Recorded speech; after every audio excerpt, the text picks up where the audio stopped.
Yes, welcome to London Open TV specials. And today we got a next phenomenal special guest that's just gonna light up the scene because he's the Phoenix. You get me, bro? Like, yeah, we met online. I can't even remember when.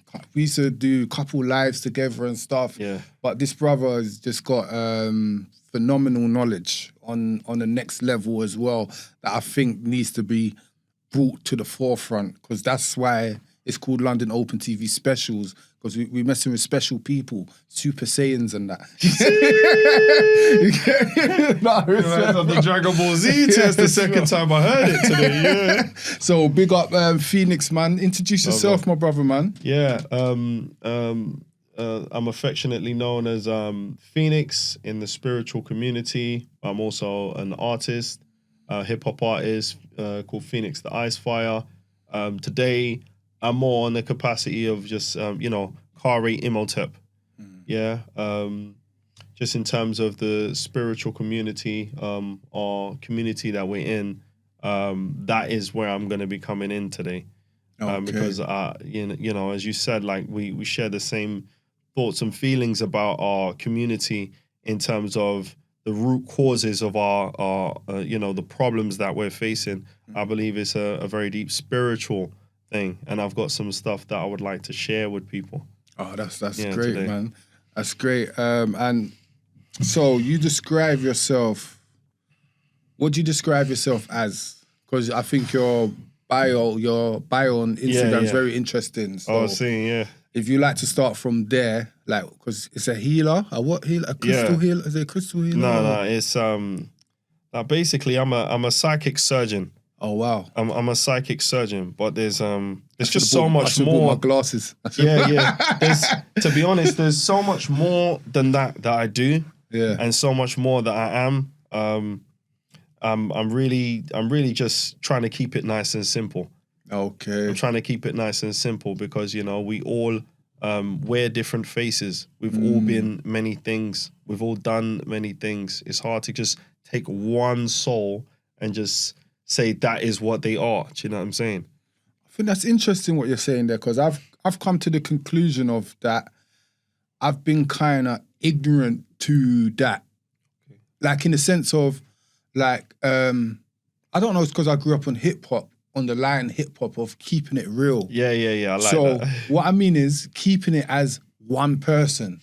Like, I'm Daryl. Yeah. But to be honest, exactly. So I'm like at this age, the last 2 years or so, but I say even the last couple months, I'm starting to realize I can't just be Daryl because I can't do it alone. No, you're not. You're not. No, you're more than that. There's some people growing up that's gonna know you as the devil, or know you as a freaking angel, or godsend, or gonna know you as the face of ignorance, or the face of whatever. Oh, he's the happy guy. Every time I see him, he's a happy guy. Or every time I see him, he's always got a frown on his face. Like, it's hard to put you in one box. You know what I'm saying? And I think this is one thing that we need to come out of in terms of limiting ourselves. Yeah. I'm a musician. I'm a hip hop artist. I'm a creative director. I'm a owner of a publishing company. I write comic books. Wow. I'm a teacher. I used to be a Nawapian teacher. I'm a healer. I'm a handyman. I'm a cook. I'm the son of a chef. Yeah, you're a father. Yeah, I'm a father. I wear so many hats, and growing up, people know me as different things. So if they come to me and they say, "Yo, Swiftly," it's like, "Oh, seeing you know me from Deptford." I say, "Oh, Nutsy. Oh, you know me from that time then. Oh, Phoenix. Oh, you know me as that." And that produces a different energy. A different energy and a different feeling and a different thing. Yeah. Because when someone says to me like, London Open TV, I know that you know me from the internet. Yeah, from the internet, yeah. You know what I mean? Or if someone says Fire of Truth, I know that they've been following me for a long time. For a long time, because that was before London Open TV. Yeah. But then if you call me Headman, which what they used to call me when I was younger in school days. Yeah. Like, I used to think it was a joke thing, like that name, because my cousin called me. The first time my cousin called Headman 21, I always tell this story, cuz I have to, because what we're talking about, Headman 21, like because when I was 9 or 10, I remember exact day because I cried when he called me. Because he said that I had a head size of a 21-year-old when I was 9.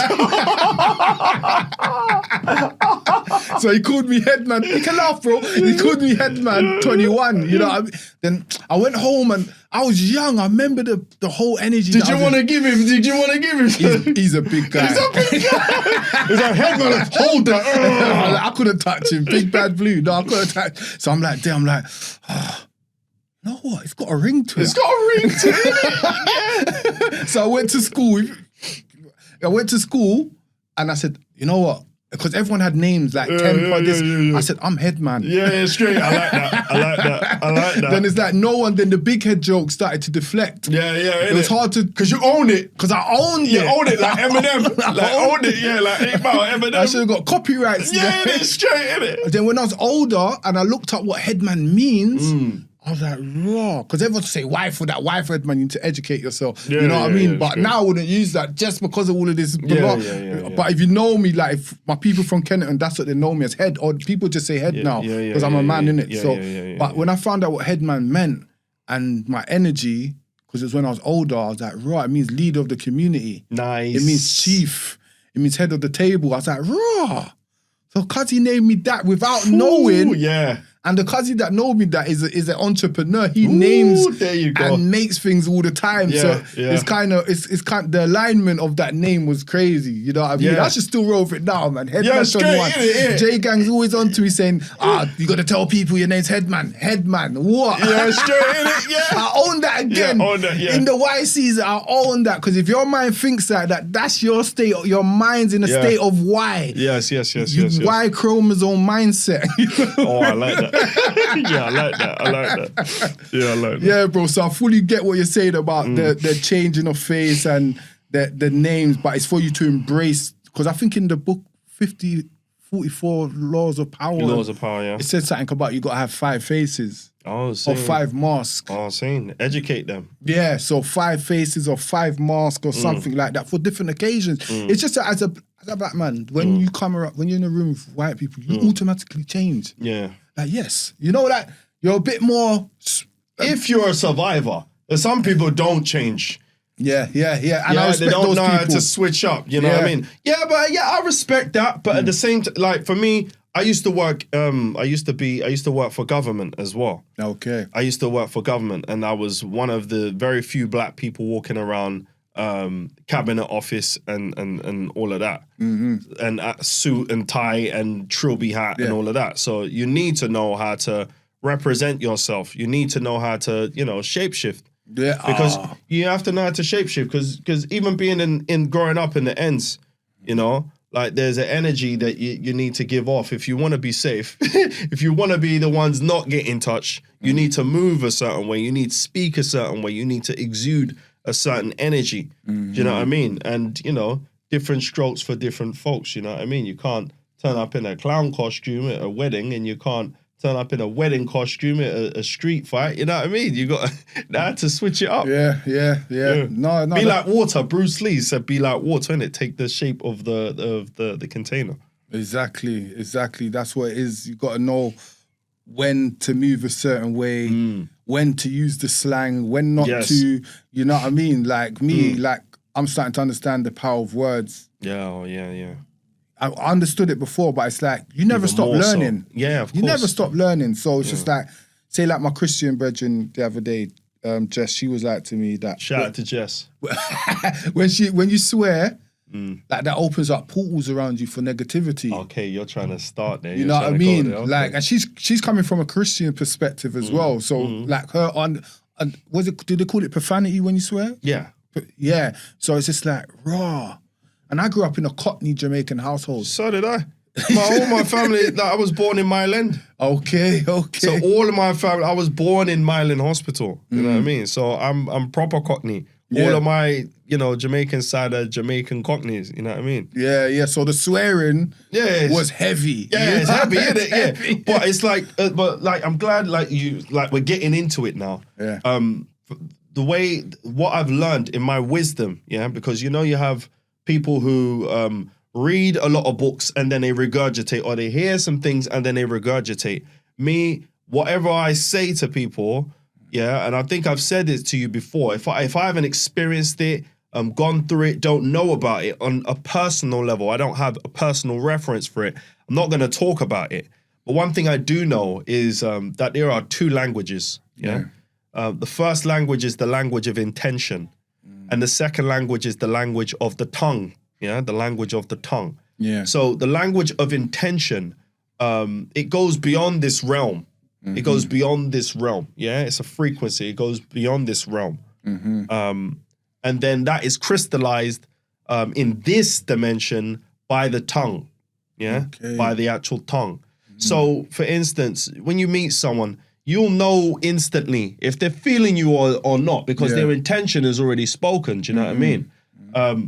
Growing up in the ends, like, someone don't like you, black people are really good with that language. If they ain't feeling you, you're going to know, do you know what I'm saying? They've already spoken. They're being, their intentional language already spoken. And then if they go, oh, yeah, man, you cool, bro. You're like, your language of intention, between your language of intention and your language of the tongue that you use, there's a discord. So I know you're lying. Do you know what I mean? We feel, it's something that we feel on a vibrational level.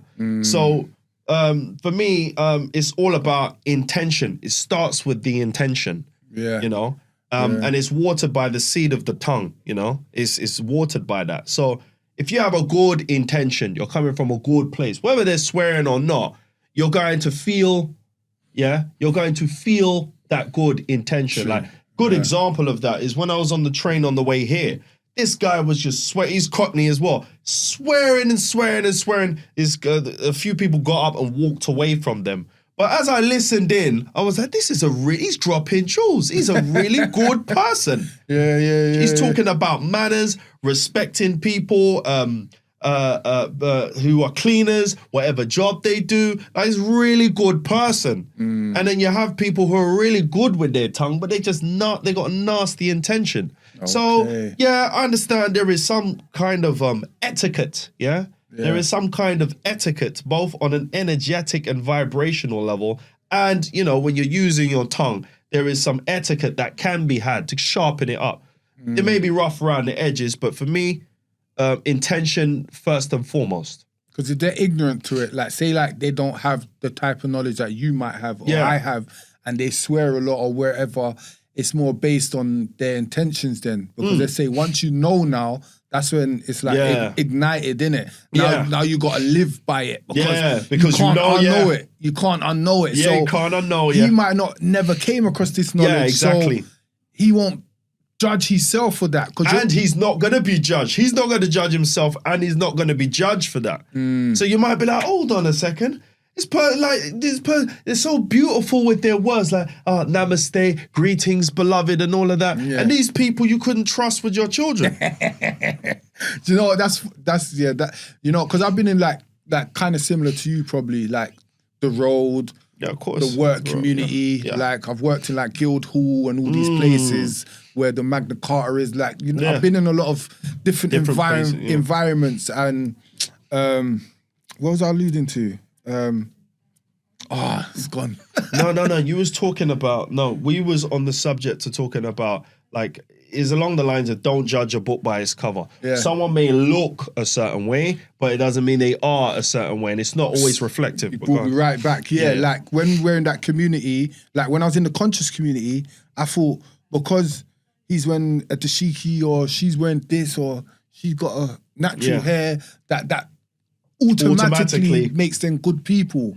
So I come to a sense now where even when it comes to black and white and all that, I'm still for my black people and all of that good stuff. Of course. Black power, mixed power, whatever you want to call it. You know what I mean? But predominantly it comes down to who is your tribe? Exactly. You see what I'm saying? Exactly. Who is your tribe? Who do you align with? So it's true. It could be anyone. It could be anyone. It could be John down the road. You know what I mean? Like, I met this Jamaican white guy the other day, and the conversation we was having, I'm gonna get him on as well, older as well. I was like, wow. I would have judged him by his cover first, but when I sat down and spoke to him, I was like, yeah, man, show him, man. Tell him, man, certain stuff, and I'm like, raw. So I've always kind of been that person, though. That's why I try not to make eyes with like certain people, like say like people like that guy talking on the train you met today, or even like I hate to say it, people with addiction problems. I don't want to say crackheads. Yeah, we'll talk. We'll get into that. They always come to me. Yeah. My friends will be, when I walk down the road, now don't make eye contact because you know they always come to you. I don't know what it is. No, you know what I mean? I'm like, why are you coming to me? You got a very good energy. Yeah, you're very down to earth. You're for the people, man. You're a community. What I've got from you from the beginning, is like you are you got that classic energy of like a community leader. You know those community, you know the community centers. Yeah. Those elders. Yeah, you got that energy. Where it's like you've got the patience in there. Yeah. You've got the you got a good heart, and you ain't afraid to get your hands dirty. And you're not. I don't really pick up a lot of judgmental energy coming from you. You're very open, like open. TV. You're very open. Yeah. No, thanks for that, bro, and that's man. why they come to you, and that's your intention. That's the intentional energy that you're giving off. They can feel it. Even if you ain't saying anything, they can feel it. I think, I agree with you. But I think sometimes what happens with, I don't know if it's just me or like the way you described me, is that I'm coming to learn as well. I'm coming to learn a lot of things at the moment. Like I said to you at the beginning, like shedding skin, like I'll have energy to help people more than I help myself. Yeah, I hear you. And it's hard to get the balance sometimes. So it's like now I'm coming to the balance where it's like sometimes I forget myself so much that I forget about my mental. Okay. You understand? Then the mental will catch up with you. You're like, oh. It always does. You know what I mean? Then you're like, I got to do the work on myself. How can I be trying to water someone else's seed? Yeah. Pause. Yeah. But I'm not watering my own. You get me, bro? Take care of your own garden. You got to take. That's the best way to put it. Yeah. You know what I mean? Yeah, that's what that's what I'm coming to realize now. It's like, I need to. Don't forget yourself. That's why with this, I'm doing 10 special episodes. Then I'm leaving it for a bit because I think the type of people that I'm having on. And the depth, these episodes are going to be worthy in like 10 years' time. Yeah, they are. You see what I'm saying? Yeah, they are. It's not chatty-patty thing. People can come back to it. You know what I mean? Because we can learn. Because like someone like yourself, who like sometimes you would reach out to me, like on a deep thing, and I'm like, oh, Phoenix, please. You know what I mean? Like, because me, I don't acknowledge my powers, but sometimes I'm similar to you, but just not as depth because I ain't studied as much of the psychics. But I reach out to people and say, oh, you need this, you need that. But when it's happening to me, I don't know what to do. I'm like, oh, he's seeing me from he's seeing you know what I mean, bro? Sometimes it's hard to handle, you know what I mean? So I hear you, bro. Yeah. So what advice would you have to someone like me then in that state of finding time for themselves and their natural instincts or their to purpose, help others and stuff. To help others. Sometimes it's just the balance, Yeah. Well, what I would say first and foremost, like when I sit down with people who I'm doing like healing work and stuff with, like I have like a big long consultation before I even go into it. Okay. First we'll open a conversation. I'll go into a whole consultation. I'll probably do it now. I'll do it on the set. That's fine. Don't worry. Okay, it's just so we'll have that, and then after that, it's like, but one of the things that I say is I ask someone, what is the most important part of a house? What is the most important part of it? What is the most important part of a house? Mind games. I've never thought of that. You know, what's the toilet? The toilet is the most important. I'm joking. That's interesting. Because they all have a psychological connotation to it. Like, do you know why I say that? It sounds like the kitchen. Toilet or the kitchen, because the waste, you need to get rid of the waste. I like that. So I'm just seeing it as you need to get rid of waste, because a house without a toilet is, you understand it? Where you're going to forget. Yeah, maintenance. Like the waste needs to get rid of, innit? You know what I mean? But on a serious note, probably the living room. The living room. Because that's where you're supposed to live in.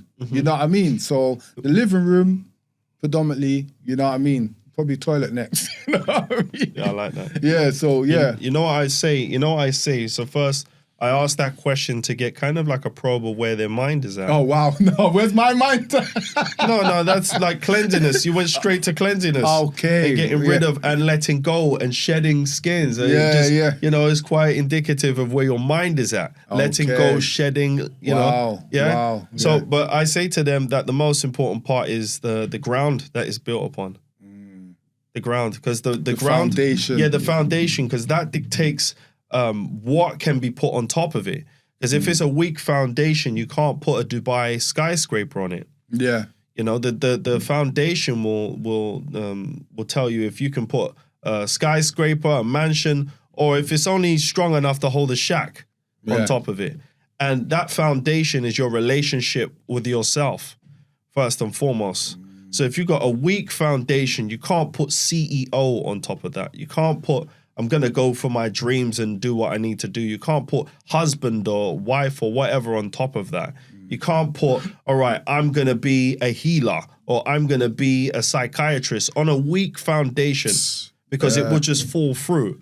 Facts. So I say, all right, and then I go into an exercise where I say, okay, can you write down 10 things that you love about yourself?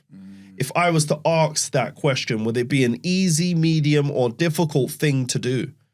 And they're like, wow, like I've never thought about that. That's what just came into my head. I don't really think about, how do I love myself? Yeah, love yourself. What do I love about myself? Love about yourself, because that is all part of the foundation. Yeah, that is all part of the foundation. And that's also going to dictate. But I could think of what I don't straight away. You see what I'm saying? Yeah. But when I'm thinking about what I love of myself, yeah, that's a balance. I need to get the balance there. But I'm just being honest. You know what I mean? But that's what I love. So what I love about you, I can start for you. Yeah, what I love about you is your honesty. Yeah. I love how honest you are. And even if you don't know a word or that thing or whatever, you'll be like, tell me, you know, without thinking, oh, they're going to think I look silly for asking a question. So I like how receptive you are, how honest you are. I love how dedicated and passionate you are.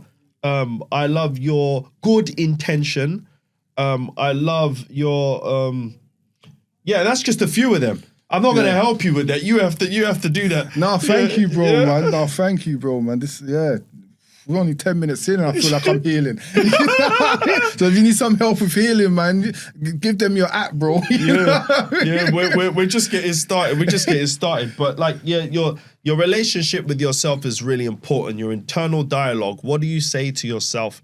You know, because a lot of people who suffer from they'll call it mental illness or they'll call it this or hearing voices or whatever, but your conversation that you're having with yourself, the conversations that are going on in your mind where no one can help you, but yourself, is very important. It's the most detrimental. Do you know what I mean? Yeah. So, you know, it's someone I could say, bro, I love you, you know, but it doesn't even matter what I say. It matters what's going on in your head, the conversation you're having in your head while it's happening. I hear you. And if you're in an abusive relationship with yourself, and someone is saying, some people are in a very abusive relationship with themselves, and it's like, yeah, man, I love you, man. Why don't you come out? That person don't love me. They're just saying that because they want something, or they're just saying that because they want to set me up. They just want to hurt me. Like what happened 10 years ago? Oh wow! When I was 10, that's it. Yeah. That's what their game is. Yeah. Nobody really loves me. I'm just a piece of rubbish, man. Who would love me, man? I'm a freaking ugly piece of horrible, disgusting person. Yeah, and this is all going on in their own head, and then they commit suicide. Yeah. You know, hold on, I showered that person with love. Every time I saw them, I hugged them. Every time I saw them, I complimented them. How did they go from that to where they are now? Yeah. So your internal dialogue, the conversation with yourself, your foundation is very, very important. So yeah, when I start working with someone, it's renovation time. I'm ripping up all the floor. I'm tearing this out. I'm saying, right, all of that, it goes in the toilet. Goes in the bin, we're shedding this, and we're starting from now. Before we've even started, we've started. Do you know what I mean? No, that's real. That's real, bro. Like I can relate to everything you're saying because, back to the point, like, now I relate to everything you're saying because I went through a period, like the highest I've been spiritually or felt healed was when I used to wake up at the beginning of the day, look into the mirror and pump energy into myself. I stopped looking at bundas. Like when you walk down, you're like, oh, she's fit. She's fit. Yeah. For absolutely not. How much bundas do you need to see in a lifetime? You know what I mean, bro? Like when I took away all of that, weird one, started to say hello to trees, big up the plant there. This is a real thing. You get me, bro? I said hello to tree this morning when I was exercising. Man was looking at me weird. I didn't care. I'm like, yeah, what's going on? I was like, yeah. Do you want a hug? Can I work with you? Is it cool? Yeah. They're alive, you know. They're alive. You will get into that. When I hug trees, I'm doing tree hugging and all of that stuff there, bruv. Like, and me and my friend, because we came out of, I wouldn't say a toxic environment, but I would say like an environment where a lot of the man them used to chill. And we used to battle rap. Yeah. We used to destroy each other. Like I'm talking about, like I was the destroyer because I'm a freestyler. I was the best freestyler. Man, then can argue I was the best freestyler. Headman will come for you, you know. So don't even try it, bro. Yeah, I was the best freestyler. But then when me and my friend left that environment, we started to take music a bit more serious. We started a group and whatever. We tried something where we started to say compliments to each other. And it was so weird at the beginning because we were so used to cussing each other. Yeah. You see, we started to compliment each other. I swear down by like day 3, day 4, it's like the universe was changing.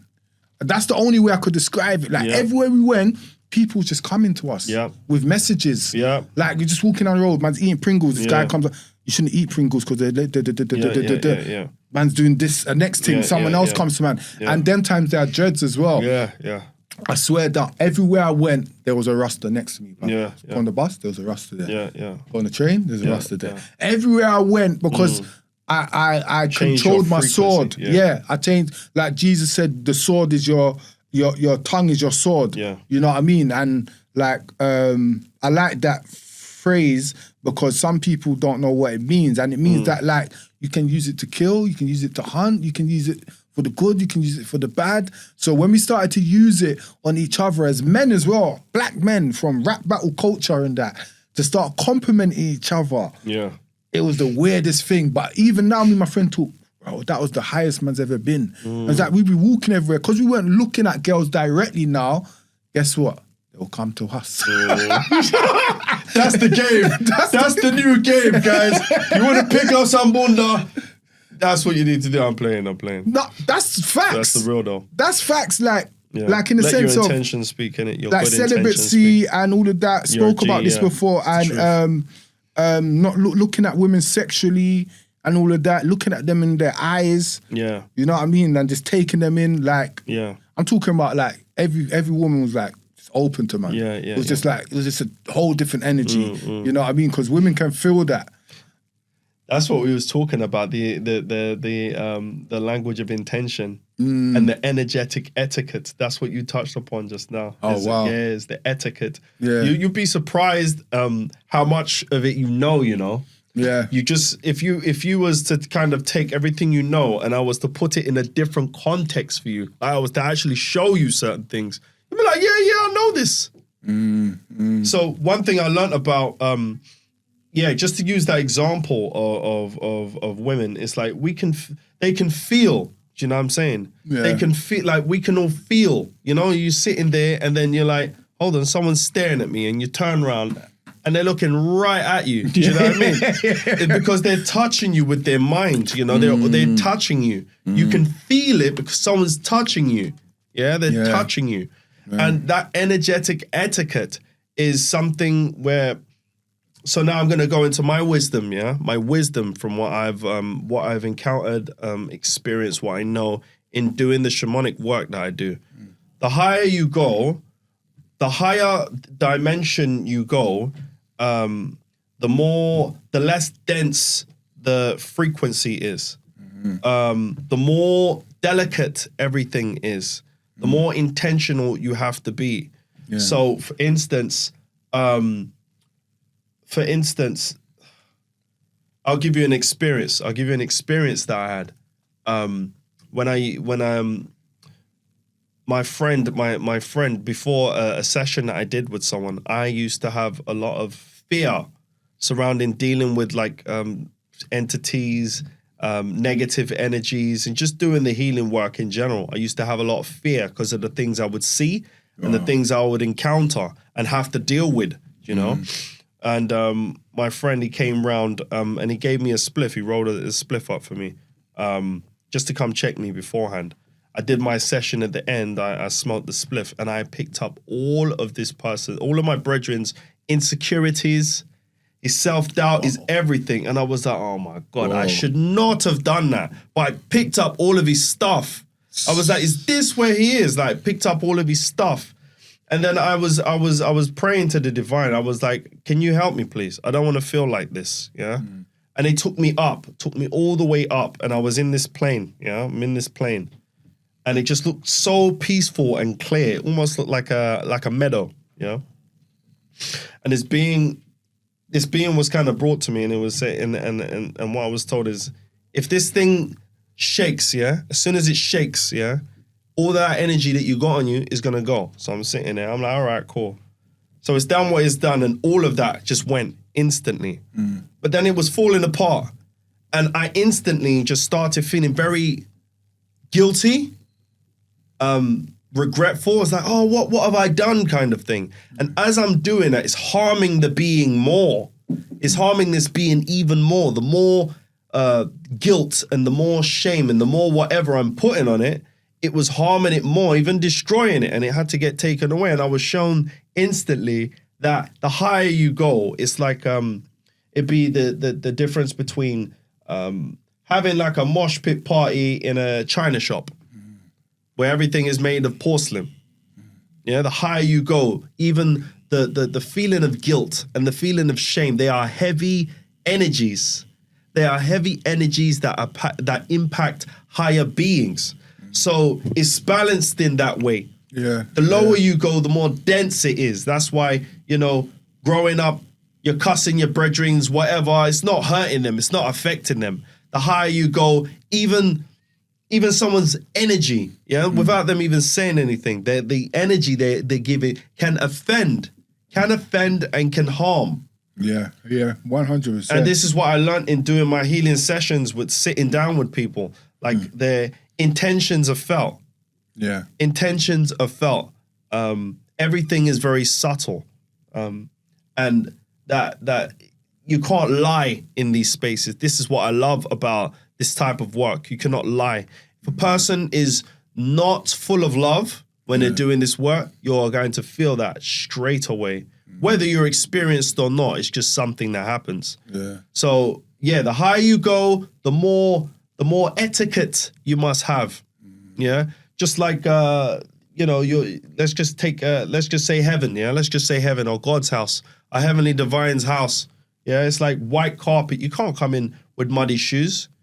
You can't come in with stinking clothes. You can't go to your grandma's house with stinking clothes and muddy shoes and whatever. You got to clean up your language. Yeah. You know, you got to clean up your language, clean up your clothes, clean up your etiquette, have your manners, be on your P's and Q's. It's like that. No, definitely. Just like when you go to church or whatever, you want to look a bit presentable or clean. But it's the frequency. It's the frequency. The higher the frequency, the better the energetic etiquette needs to be.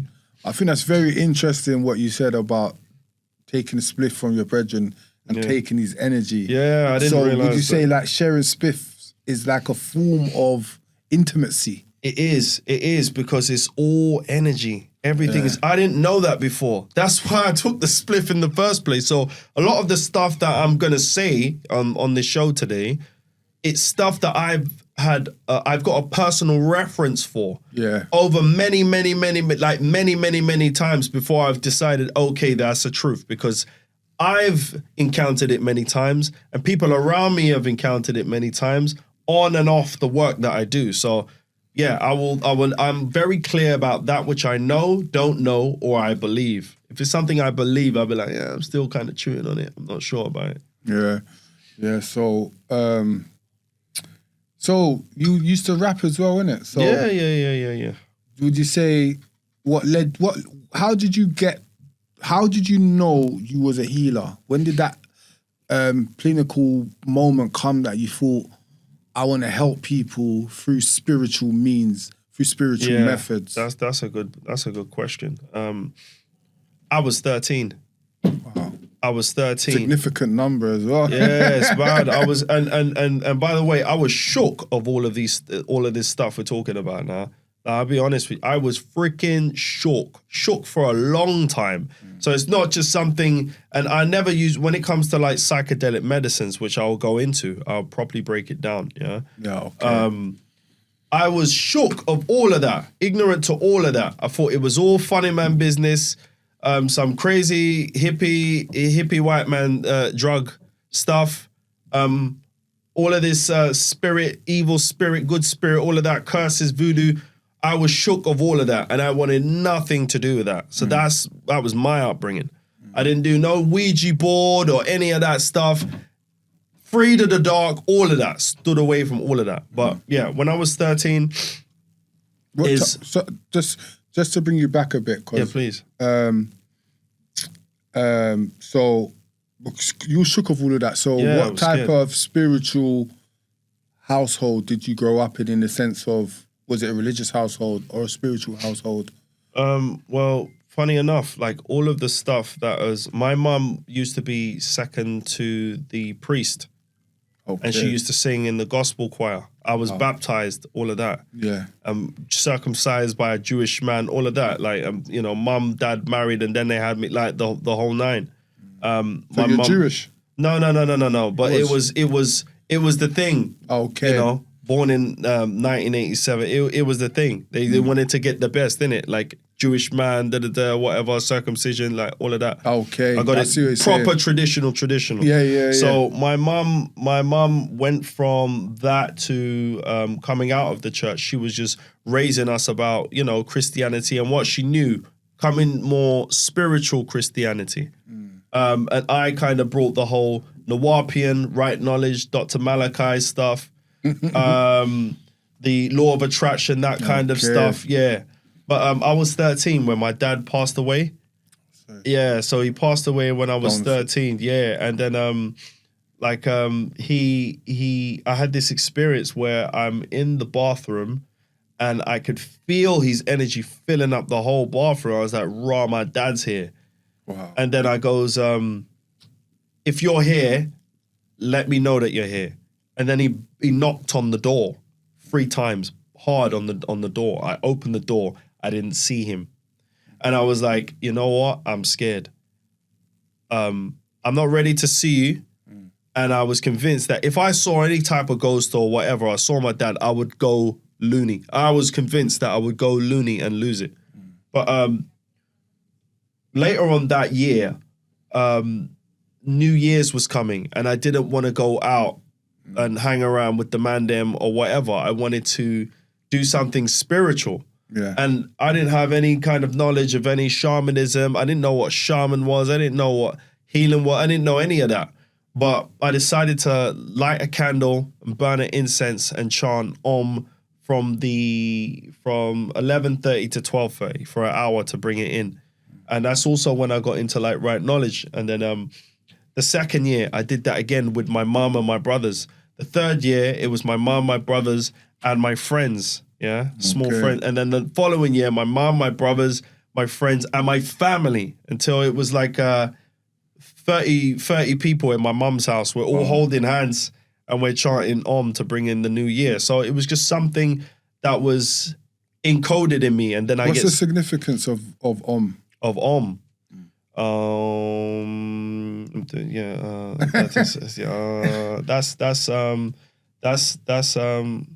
That's like the center. That's like peace, the center. That frequency is just bringing you to zero, ground zero, like peace. Okay. Yeah. It brings you to peace. They say it's the sound of the universe. They say that, but I wouldn't say that unless I personally have been shown or told or whatever, but I know that it brings you peace. It brings you to like an equilibrium. Okay, yeah. Yeah. So where was you going to next then? Yeah. So you were saying how did I start off, and that's where I kind of started off until I had a breakup with my girlfriend at the time. I think I was 16. I was like 16 or something, 16 or 15, something like that, and I got real depressed. And when I felt really low, there was things that just came into my room. They looked like black shadows coming all over me, yeah? And they got inside of me somehow. It just saw all of these shadows in my, I didn't know nothing of, like, I was shook of all of this stuff. Yeah. And then I started hearing voices, like negative voices. And I've gone to my mum, like, Mum, like, what's happening? Like, there was some ghosts in my room. She didn't know what to do. And for years, I was just feeling very heavy, feeling very negative. And that experience that I had, it stuck with me for a long time.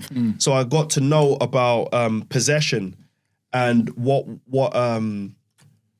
hearing voices, what that is, and possession and all of that. And it was only until a good friend of mine, years down the line, like about when I was 23, 24 or something, introduced me to ayahuasca. And then that was ridded from me. It came, I purged it out. Ayahuasca. So yeah, I know what it is, but just for the people. Yeah. So all right. So now we're getting into it. So all of these psychedelic plants, they are all, so on the spectrum of like plants, you will have plants that are psychedelic, good for your spirit, and good for your energetic body. You'll have plants that are good for your different parts of your physical being, your brain. It's biological technology. You know, it's what God has put here for us to maintain our mind, body, and spirit. You know, there's plants, they do everything. So it's interesting because the NHS is thinking of using magic mushrooms now for mental health. Of course they are.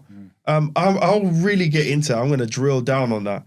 But all of these plants, behind all of these plants, there is a spirit behind them. There is a being behind all of these plants. So, you know, just as you appear as Daryl with this face on the surface, inside of you is a whole different form. You know, people walk around and they have these faces, but I've done a lot of work where I've gone behind the faces, and everyone looks different, completely different.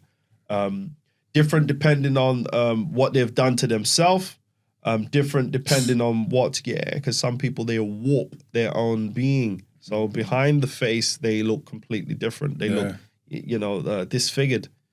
That's why they say, I think, something to highlight, when they say black don't crack. Yeah, but that's just surface level. That's the surface. That's real. Ooh, you see what I'm saying? Yeah, it does crack. A lot of black people look good. Yeah, we do. But behind that surface, there's a lot going on. There's a lot going on. So all of these plants. So with ayahuasca, the active chemical ingredient is dimethyltryptamine, DMT. Yeah. Behind mushrooms, magic mushrooms, is psilocybin, and there's a whole bunch of different types of mushrooms, and they all have different modalities to it, and they do different things, just like weed, or cannabis has a whole spectrum of things that it deals with. Some is good for reading, some is good for thinking, some is good for chilling out. Sativa, some is good, indigo, there's and all kinds of different. You can't just label it. And then you have iboga or ibogaine, is the chemical behind iboga. But you know, just weed, because that's one I can relate to. Because I don't know why I've been so scared of psychedelics if I was smoking weed for so long.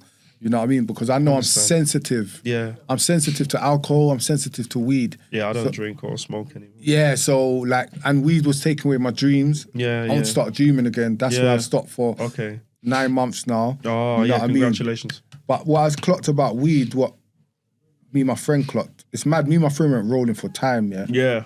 Then when we linked back up, we both stopped smoking. Yeah. Like we always got spiritual alignments, me and this friend. Yeah. But what we clocked about weed is that the word weed, like when weed grows around a house, it just grows around it. So like a weed. Yeah, so it just weeds up in your body if you're abusing it.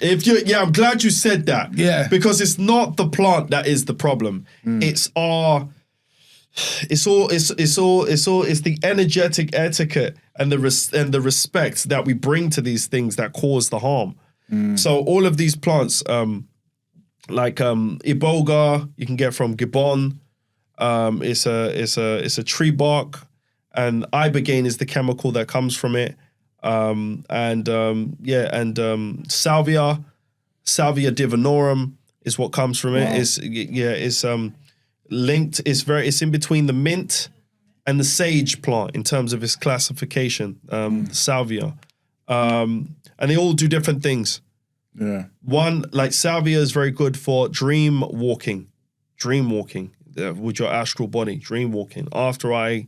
So what's that? What do you mean dream walking? So for instance, after I took that, I don't suggest people take that unless they're with some serious sitters, people who know what they're doing. You need to have a serious sitter who knows what they're doing, and you need to take it slowly. So when you smoke sativa, when you smoke salvia, you smoke it in the bong. Yeah, you can smoke it in the bong, and it comes in different strengths. When you take it on the third hit, you are gone. You've left your body. Wow. Your spirit leaves your body, and you forget that you've taken it. Yeah. You forget you've taken it. You forget your name. You forget everything, and you're just in another dimension. You're somewhere else. You gotta remember, you are made of light. You are a being of light. You are not this physical body. This is a suit. This is a vehicle. This is a shell. You gotta remember that. That's why when we dream, we go off, and you have deja vu, because your soul is not bound by the physical body, and time is not limited by anything physical. So you can go back in time and you can go into the future. That's why when you catch up with it, it's deja vu, because your soul, which is light, is not bound by time. Do you know what's funny? Yeah. Go on. Sorry to interrupt you. Please, no, you're not. Before we started, me and the brother, was talking about dreaming, because as he was talking, I was like, the way he talks, I could feel the wind. I knew he was an Aquarius. I don't know why. I just knew this brother was an Aquarius. So I asked him, does he dream? And he said, yeah, because I'm a lucid dreamer. I feel like I got two lives. Yeah, like, you have got two lives. You spent half of it in the other world. Exactly, and I don't know, that side seems a bit more pleasant than the moment than this one, bruv. The last 2 months, I'm like, all the dreams have been kind of good. Yeah, you know what I mean? That's good, that's positive. But we was talking about what you just said there, how some dreams feel like deja vu. We was talking about that, we didn't understand it, and you're just breaking it down. Like literally before you come in, that's what we was talking about. There you go, it's all connected, it's all connected. Yeah, bro, so like, do you think that star signs and stuff, do you believe in star signs? Of course, we're going to get into that. Okay. I'm going to land on the other bit, and then we'll sorry. No, that's cool. No, that's perfectly fine. Yeah. So all of these plants, they do different things, and I've entered an apprenticeship with all of them to understand their different modalities and what they do. And they all of these chemicals that come from them, they fit into your serotonin receptor, in your brain. Like a key, it fits in there. So your body is biological technology, and it's hardwired to work with all of these chemicals. Like, you're supposed to work with them. Yeah. What else should I say about that? Okay, moving on. Star signs. I do. Wait. I just want to ask you about them. So for someone that wants to start psychedelics, yes, what would be the best one to take to start with by yourself? By yourself. Or is it better to have a sit all the time? Or is there like a lighter, because I know the rough understand, because I've been interested in mushrooms, I'll be honest. You can take microdosing, microdosing and all of this, you know what I mean? Because one thing I've noticed since stopping smoking weed was the power of weed. Because in lockdown, me and my brethren stopped again for a couple months, but at the beginning of lockdown, then like mid-lockdown, we burned a spliff and we felt the benefits. Because there's so much attacks from the media. When we smoked, bro, I think we was laughing for like 45 minutes. Yeah. We just started, but just bending up for long, but not smoking for so long. Like the other day I was thinking, I miss that escapism to an extent, but I don't miss smoking weed. I hear you. Because when I see people smoking weed now, you know what that is. The heavy chest, the smelly breath, the eyes, they just look unpresentable to the world. All of that. The paranoia. Not cussing nobody. I'm just saying what I feel. And I rate people that can drink and smoke and live a normal life. Because I wish I could, but it just affects me in a different way. It affects everyone. That's the truth, because we're abusing it. We need to do these things ceremoniously. Yeah. See, which goes back to your point when you're saying, what should they take first? Now, this is this is one of the reasons why I'm really happy to be on this show, and I'm really happy to actually start getting this information out there. Because thanks for coming, bro, man. Hey, no, it's a pleasure, bro. I've been meaning to connect with you properly for a long time. Yeah. I've known you for years, and it's the first time I'm seeing you. It's a good day. Yeah, 100. First and foremost, I would say the most important thing is purification. This is just me being a stickler, yeah? Purification is the most important. Before you start going off and exploring, purification is the most important, yeah? And before you stick your head into this new world that you've never seen before in this life, you stick your head in it and then you're looking around, or you're sticking your head inside of yourself. If you got problems, yeah, or you've got certain things that need clearing out, it's best to get those cleared out before you start exploring. It depends, again, on your intention. Now, I've had people who've wanted to do a session, a healing session with myself or my queen, and I assess them first. I'm like, well, if I've had people who come to me and they've suffered sexual trauma, physical abuse, drug addiction, possession, heavy possession, all shapes and sizes. They come to me, man and woman, from very young to as old as 72. Wow. From Cockney to the Ghanaian African, all kinds of gay, straight, all sorts. They come. It depends. For me, if your trust is for someone, if their trust has been broken really bad and they're very kind of paranoid or they're very fragile, I would say go and sit down and do ayahuasca, and go and sit down with some shamans where there are lots of people around. So you can look left and right and be like, well, okay, I'm not getting drugged and set up. That's going to happen to me. That person's there, that person, many, many different helpers and people who are born and bred to do this work. If you want to kind of dip your toe in the water, I would say, yeah, go and sit down with some shamans, yeah, and do a group ceremony, yeah, so you're properly supported. But do you have connections for them things? So yeah. You know, like some people I want to, but where do I start? Where do I start? Yeah. There's no YouTube adverts for these people. No, there's not. So for me, I'll be very honest. So for me, I'm very much, I will send people to do those sessions, yeah. If they are kind of fragile, I will send them there first before they come and sit down with myself and my queen. Because me, I get straight to the I get to the core of the thing. If you're not ready to deal with the core of the problem, yeah, then I will send you that way first before you come. Okay. Yeah. I'll send you. But I would always, based on what I've experienced, the different shamans I've sat down with, my knowledge and wisdom of everything, I'm always for people getting the purification first. And that way, if you look inside or you go in and look in the right, you're fine. Because the problem is people will smoke and they will say, it makes me paranoid. No, you have certain bad internal dialogue. You have certain energetic parasites on you. And when you smoke, it brings all of that to the surface. Wow. Yeah. Wow. Or you have all of those things on you. You've probably voodoo and curses and all of that. That's very real. Energetic parasites, that's very real. I'll get into that. You have all of those things on you. You take mushrooms and you look inside and you see some of these things. You're going to go, oh, those mushrooms, they're bad. No, you just had a look inside. The veil has been lifted and you've just... So like weed's revealing... Yes. Like, say like if you feel paranoid, it's revealing that you might have certain things on you. Yeah, certain things on you. These plants, they remember, these plants are perfection. These plants, that's why when they take you take psilocybin or DMT or whatever, you see all those geometrical shapes and patterns.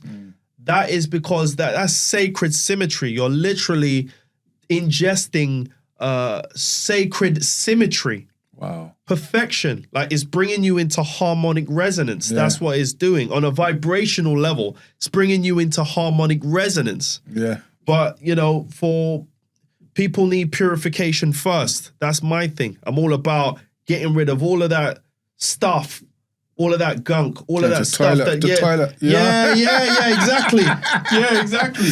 Like, once you get rid of all of that, I'm not on a prescription thing.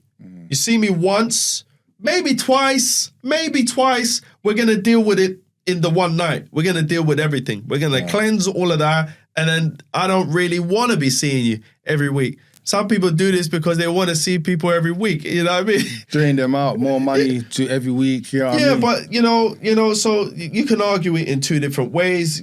Some people they want to do it on a regular basis. These plants, they work in different ways, kind of thing. Sometimes you'll have sessions where there's like 40, 50 people.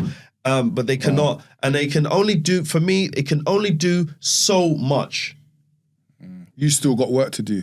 You still got work to do. You still got, there's only, people need one-to-one. Some people need one-to-one or small intimate groups to get to that problem. They need to be tended to. So clean out all the gunk first, and then you can go exploring. So go and find, your intention should first and foremost be spiritual purification first. So go and sit down with some shamans, or you can hit me up, and we'll sort that, and then you can have fun. Then you can have fun. But if you got a whole bunch of stuff on you, when the veil is lifted, you're gonna have a bit of a mad time. You might have a bit of a mad time because you might see some stuff. So before you take stuff, how do you know you got stuff on you? Well, do you know what? We'll do something very interesting. Yeah, like I think you saw it on my on the other show that I did with the Ma'at show with Mikel Amin. Mikel, yeah. So I'll do a tone. Yeah, I'm gonna do a tone for you guys. Yeah, and this is one of the sacred tones that I was given while I'm doing the work. So what happens is when I ingest the medicine, when I work and I get the medicine, I am given certain tones and frequencies and chants. Okay. And they are specific to the person, that particular person. So when I'm working on them, it's the first time I've heard these chants. It's the first time I've heard these tones. But there are 2 to 3 tones that I've been given that I can work with outside of that. Okay. And I use them as, they're like sound tools. Mm-hmm. So I'm going to do a tone for you now, yeah? Okay. Is that okay? Okay. Brace yourself. Is that okay? Yeah. We use tones all the time. We're doing tones right now, isn't exactly, it? exactly. Yeah? No. I say something nice and you feel good. You say something horrible, they feel good. We're, exchanging tones and everything. It's all sound and frequency. It's all sound and frequency, yeah? Mm-hmm. Nothing to be worried about, okay? Okay. All right, cool.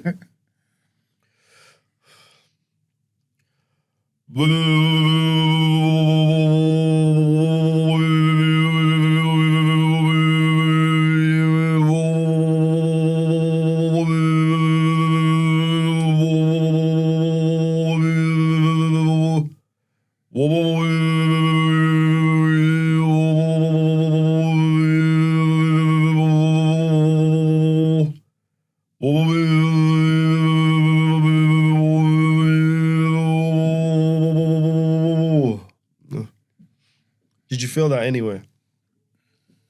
Kind of like midsection. Midsection around your heart? Not exactly. Yeah, just midsection. Midsection. Really. I just felt at ease. To tell you the truth. That's good. I felt at ease. That's good. Surprisingly, I felt at ease. Yeah. Like when you say what he's gonna do beforehand, that brought you there. But when you started to do it, I felt relaxed still. Yeah. I felt relaxed, but it's like across the mids. Yeah. You're doing, what I picked up is you're doing, where did you feel it? Did you feel it?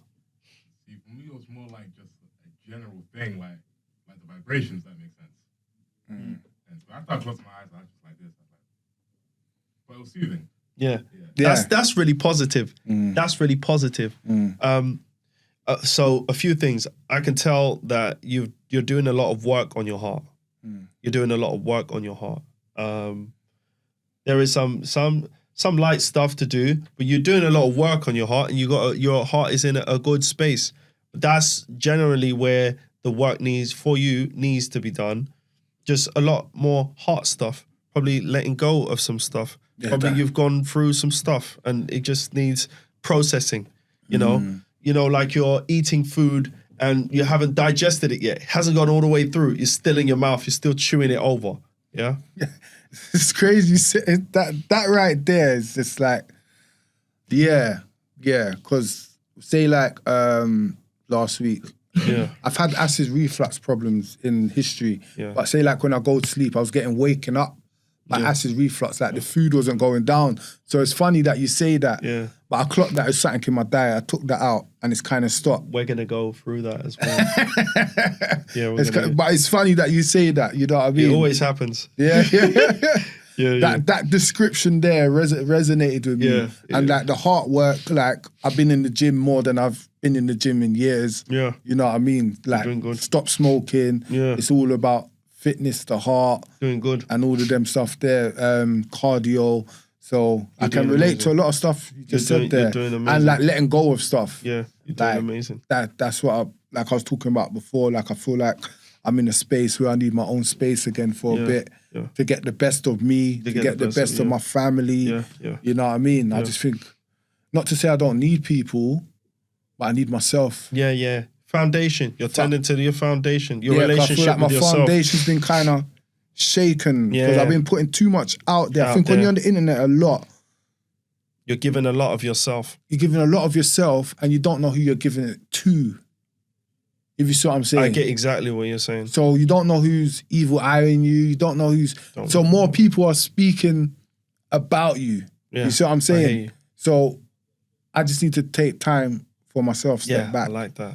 Go into myself, cry, do whatever I need to do. You know what I mean, bro? Yeah, I respect that. You know what I mean? Do whatever I need to do. Let go of stuff. You know what I mean? Because in the last couple of years, like I've been using social media as a medium to get away from stuff. From certain losses and stuff that I've had in the last couple of years. Yeah, I know. You see what I'm saying?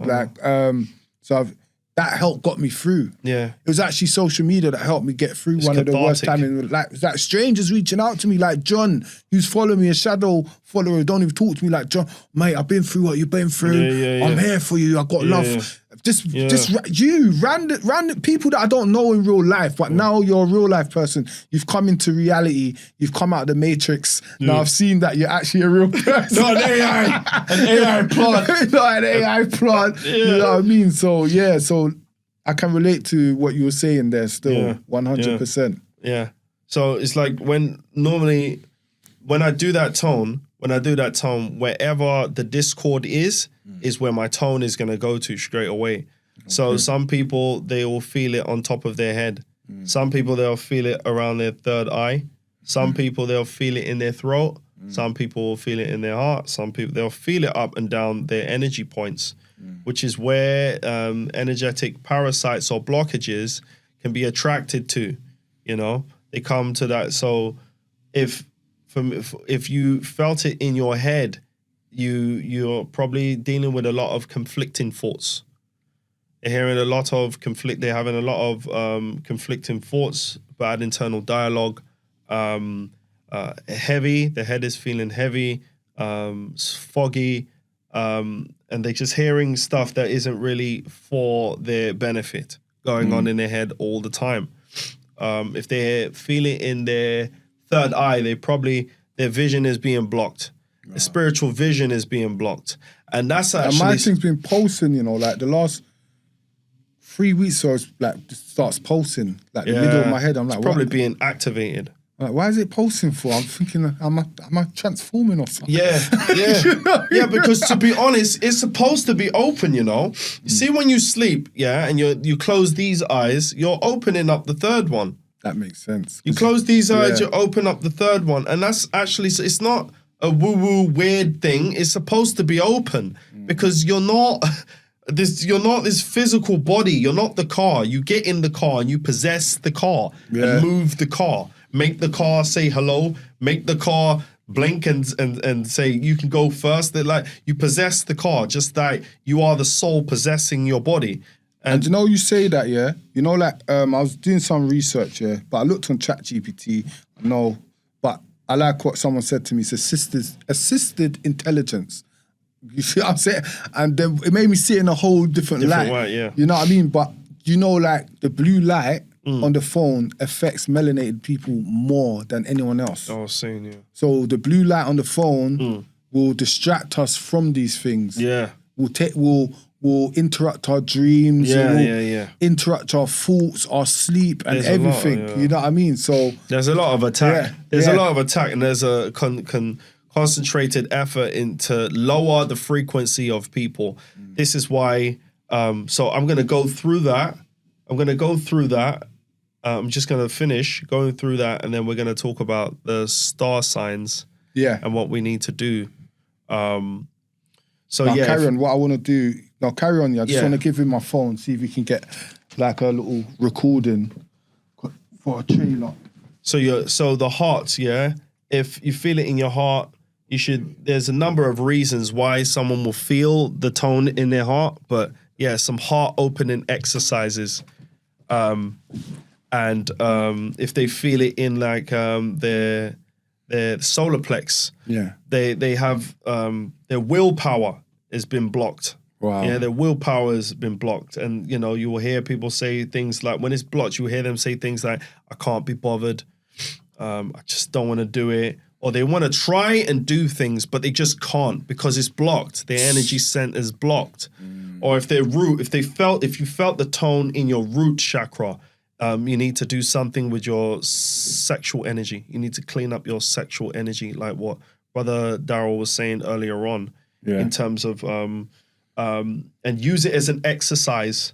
Use everyone and everything as an exercise.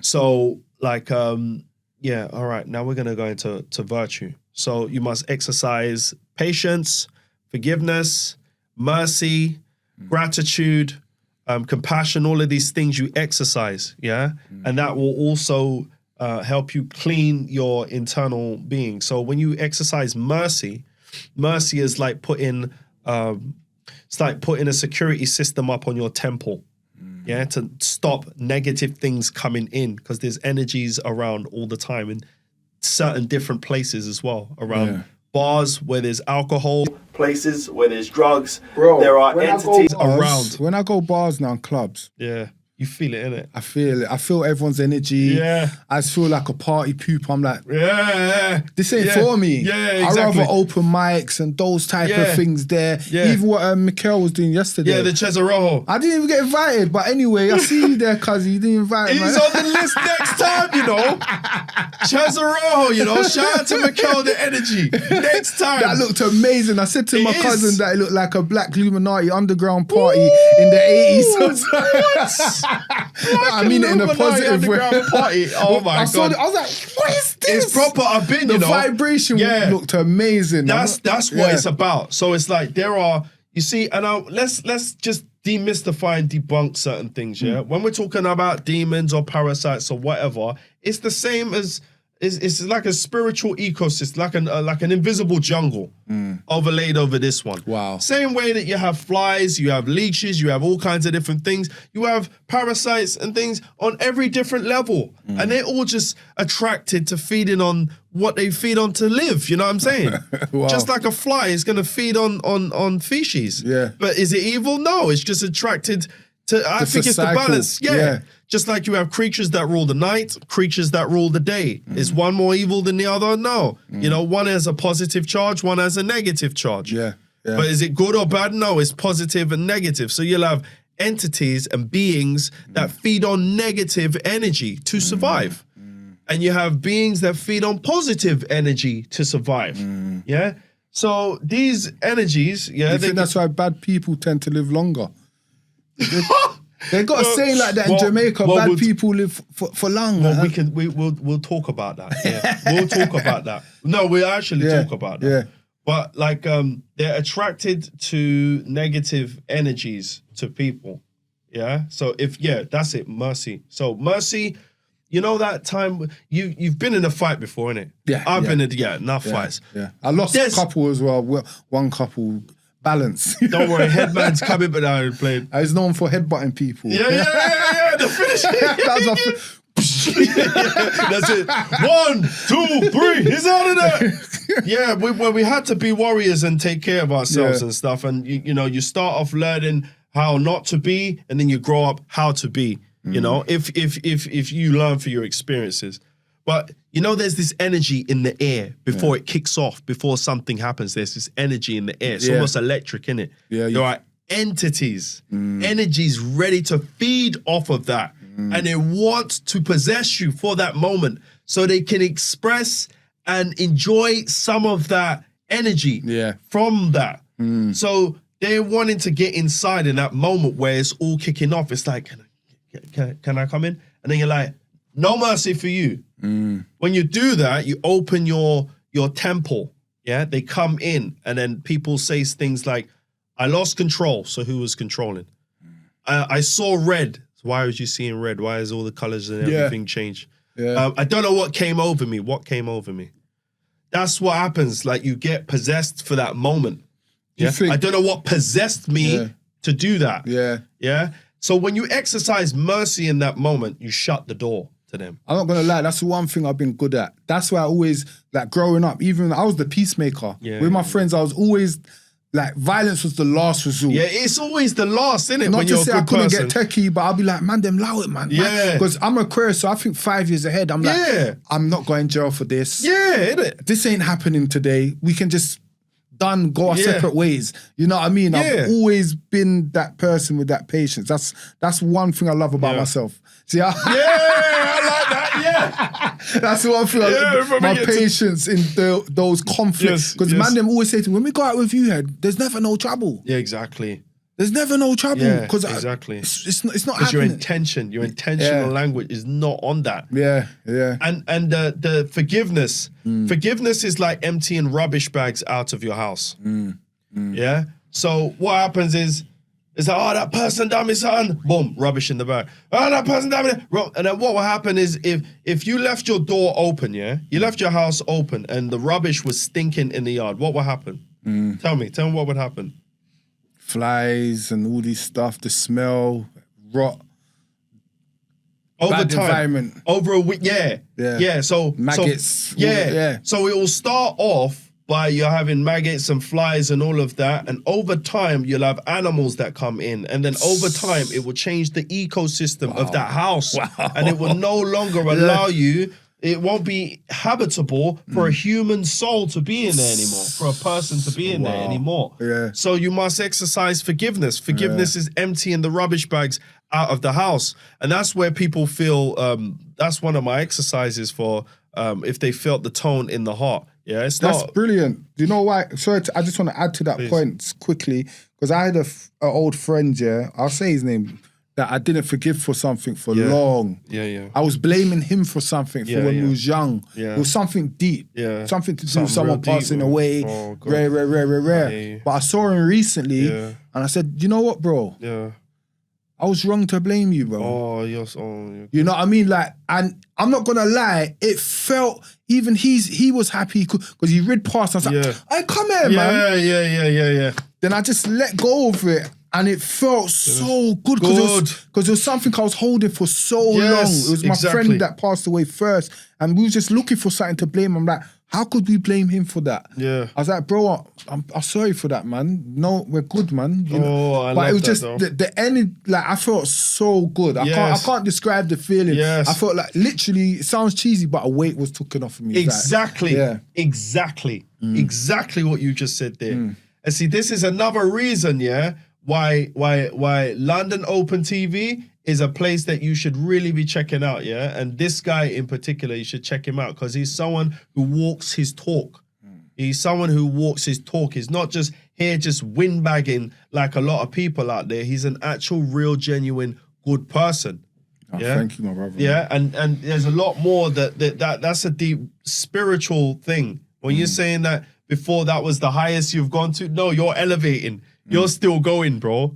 It just doesn't look like that. Yeah. I think sometimes there's turbulence, you know, like you're going to the next phase. So there's got to be balance. There's got to be not hardship, but a relationship is a ship. So a ship's got to go across waves and up and down. Ups and downs. So, It's like these are tests. Yeah, you must exercise them like going in the gym. You know when you're banging weights in the gym and then you tear the muscle and then it's on a microcosmic level. You're seeing muscles tearing apart, blood spurting and all of that. If you used to look at it from that level, you'd be like, is this person doing this to themselves? They need to stop. Blood spurting all over the place. This is Armageddon. But really what's happening on a macro, on a bigger level, that muscle is being torn down so it can come back stronger. Torn down, come back stronger. And this is what we must do with virtue. This is what we must do with mercy. This is what we must do with forgiveness. This is what we must do with patience. You know, exercise it. And when you're exercising it, you are strengthening your heart. You're strengthening your heart. This is all of virtue is love broken down into many fragments, just like the light broken down into many fragments is all of these colors. Exercise these things for yourself. Don't be like, you know what, I'm not going to forgive that person, or I'm not going to show mercy to that person because I want to hurt that person. You're hurting yourself first. It's poison that you drink first before anyone even gets a sip of it. And more time you're sitting there for years before you even get them a sip. But what happens if you continuously forgive someone? Continuously, is there a point when you're just like, forget you? You know what I mean? Like family, whatever. You're continuously going through this motion of you being the one of letting go or you being the one of forgiving. Glad you said that. When's the point of no return of like... I'm glad you said that. It's long. You see, for me, there are three elements, for me. I call it unholy trinity, is if you're not receptive, then you're like concrete where I can't plant a seed in it. No seeds can grow. Nothing can grow. It's concrete. It's not conducive to learning and growing if you're not receptive. It's not fertile. It's not fertile ground. If you're a liar, that means that you're dealing with illusion. Because the truth is reality. Lies is an illusion. It's an irreality. And you can't change your reality with lies. Wow, you can't change your reality with lies. You can't change... If you've got... But they say fake it till you make it. Nah, bro, but something real has to be going on while you're doing that, innit? Oh, wow, yeah. Because it's like the end of the day... there has to be a real intention. A real intention. Like, if you got boogie in your nose, and you're refusing to look in the mirror, then how are you going to clean your nose? You got to accept that, something may be wrong, so I'm going to lift up my head and I'm going to be receptive to whatever it is I see in that mirror. Can't look in the mirror and say, I look like $1 million when you look like you've been dragged through the dirt. Otherwise, you're going to stay looking like you got dragged through the dirt. So you have to be real. You have to deal with truth. And that's the only way that you can change your reality is with truth. So if you're a liar, then we cannot change our reality. And if you're disrespectful, it means that nothing sacred that I give you is going to be honored. It means I cannot be vulnerable around you. It means that I cannot be authentic around you. So if you are a liar, you're not receptive, and you're disrespectful, then I have to love you from afar. Because first and foremost, I have to love myself first. And that's the foundation which everything is built upon. I cannot entertain you if it's hurting me, because it means that there is somewhere along the lines I don't have that love that I should have for myself. Because you wouldn't do that to your child. You wouldn't put your child hanging around with someone who's abusing them all the time. They say, yes, you forgave them for that. You forgave them for that. But this person's intention is set on hurting you. So then it's like you're hugging a porcupine. It's like hugging, like the deeper you hug this porcupine, it's just going to stab you even more. And you're not, So have love for yourself. You must always have love for them, though. Yeah. All right. See, that's where you do the heart opening exercises. So one thing I did is I would lay in bed and I'm woken up at 3 o'clock in the morning, whatever, and I'm like, all right, what do I do? All right, I'm gonna go through all of the people who have hurt me, and I'm gonna say I love you. Wow. And then I'm gonna feel around in my heart space how it felt. Is there any kind of uncomfortable feeling there? That person violated, they robbed me. I love you. Ooh, what was that? I love you, Kirsten, for all these price rises. I love you, Siddiq Khan, for what you done for London. Do you know what? To be honest, with these kind of people, you don't love them. No. It's not even that. Do you know what? Let me tell you something. Let me just say one thing. The reason why I love everyone is because look at where we are right now. We're full of like co-creators. There's over 100 people who have contributed to the space that we're in right now. I don't know if they were racist